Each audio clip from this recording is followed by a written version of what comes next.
Hello and welcome back. Today we are solving the Crocodile challenge from Hack the Box. So, without further ado, let's get to it. Task 1. What Nmap scanning switch employs the use of default scripts during a scan? To know this, we go to Man Nmap and see which of these switches is the one that employs the use of default scripts during a scan, okay? So let's see.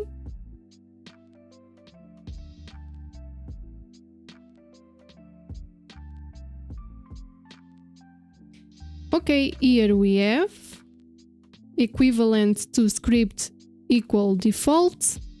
That's our answer. The switch 𝒔𝒊𝒕. Task 2. What service version is found to be running on port 21? Well, to know the answer to this question, we just need to perform a nmap scan. So let's do it. Nmap. Now we will use the switch 𝒔𝒊𝒕 from our task 1, and I will put the switch A because this switch gives information like what service is running on the open ports, their version, among other things, okay? So let me just copy the IP address to our terminal. From our scan, we can see that the service version running on port 21 is 𝒉𝒊𝒕 303. Let me just tell you that 𝒉𝒊𝒕 303 is a version of an FTP server software called 𝒉𝒊𝒕, which stands for Very Secure FTP Daemon.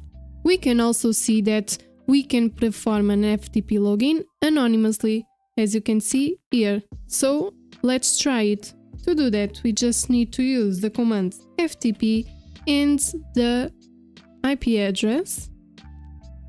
Don't forget that we can log in anonymously, so our username will be anonymous. And we are in. So let's see, the answer is 𝒉𝒊𝒕 303. Task 3. What FTP code is returned to us for the anonymous FTP login allowed message? So, as you can see here, the code is 230, okay? Task 4. After connecting to the FTP server using the FTP client, what username do we provide when prompted to log in anonymously?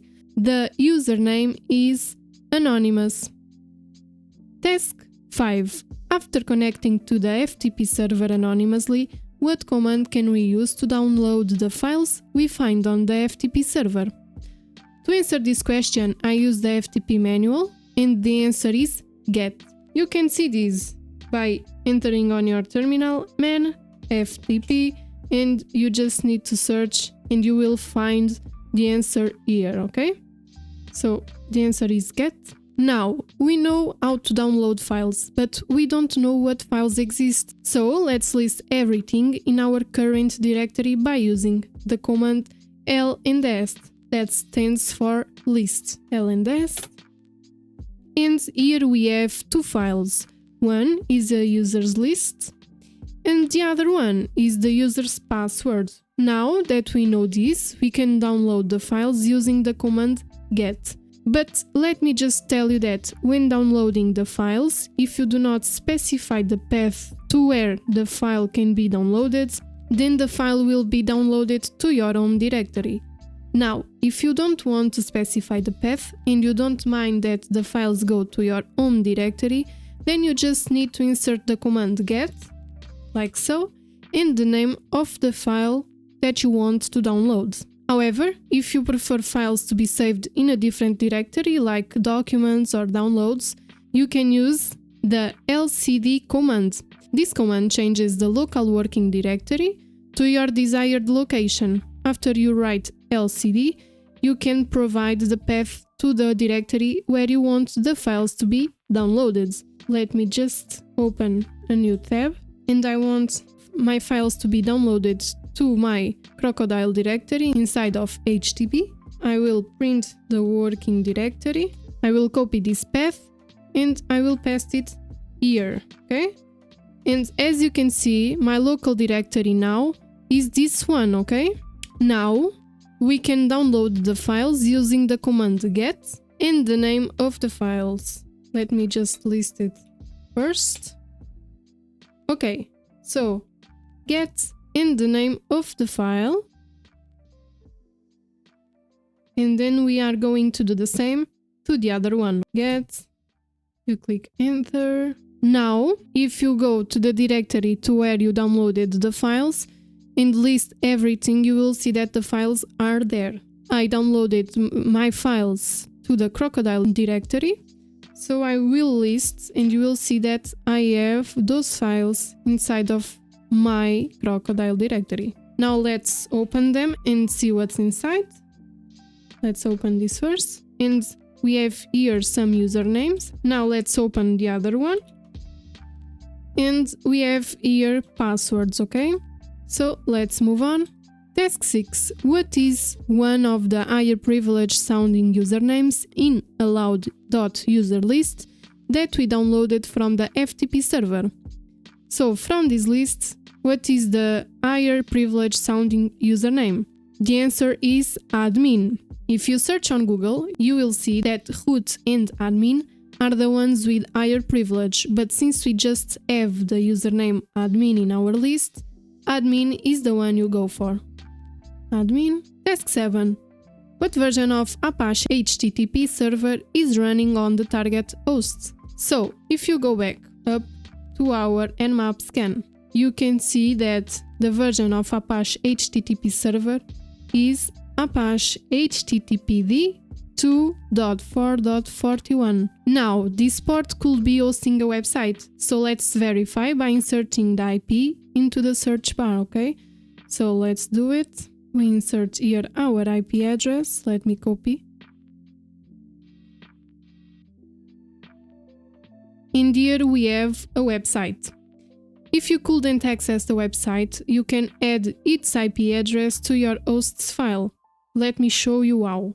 You just need to insert the command sudo, because when you want to change the host's file, you need to have root permissions. To have root permissions, you need to insert the command sudo. Then you insert a text editor, I will use nano, and then the path to the host's file, etc.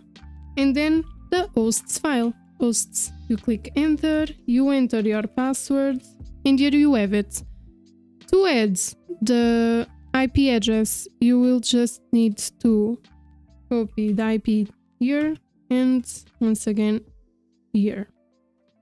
You save it and you exit the file. And if you weren't able to see the website, you just need to go back to the website and refresh the page. And now you should be able to access the website. Let's take a look at this website. Okay, we have a portfolio. We have some prices, pricing plans. We have about a team. In the contact, I can't see anything that is of our interest, so let's move on. So you know that the answer to the task 7 is Apache HTTPD 2.4.41. Task 8. What switch can we use with GoBuster to specify we are looking for specific file types? To know this, you can insert GoBuster, dir, and then the switch H for help. And you will see that the switch that we can use with GoBuster to specify that we are looking for a specific file is the switch X. That's our answer. Task 9. Which PHP file can we identify with directory brute force that will provide the opportunity to authenticate to the web service?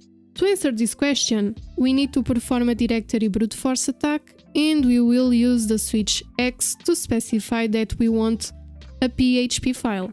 And the command will be the following. GoBuster dir, because we want to perform a directory brute force. Then we will use the use switch, because we need to specify the target URL. And to know the target URL, you just need to go here and copy this. Or you can just write it by hand. Now we will use the switch W, and the switch W is used to indicate the path to the word list that we are going to use. And let me just tell you that if you are using Kali Linux, you already have one installed, and to access it you just need to go to the users directory, then the share directory, and then the word lists directory. Inside of our word lists directory we'll have, for instance, this directory called dirbuster, and that is the directory that we want to use because we want to perform a directory brute force. So let's change the directory to dirbuster. cd dirbuster, and here inside of dirbuster you have a lot of files that you can use to perform a directory brute force, okay? So let me just print the working directory and copy. Then I will insert it in front of the switch W, and then I will use this file here. And then don't forget to insert the X switch to filter for PHP files only, okay? So x.php. So here we have a login PHP, and this PHP file can provide the opportunity to authenticate. So let's append this to our URL like so, /login.php. You click enter, and here we have a login page. Let's stop this because we don't need it anymore. Our answer is login.php. And now let's try to log in by using admin as username.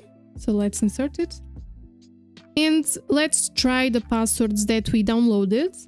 Since we have 4 passwords, we can try each one individually, or we can check if the passwords are in the same order as our usernames. For instance, this username can have this as password, this username can have this as password, so we can try to insert this password to see if it belongs to our admin. So let's copy this to our password field. Let's sign in, and we are in. We have here our flag, okay? So let me just show you. That's our flag. That's it, guys. Thank you for joining me, and if you liked this video, don't forget to like and subscribe for more content. Until next time, stay curious, stay safe, and happy hacking. Bye bye!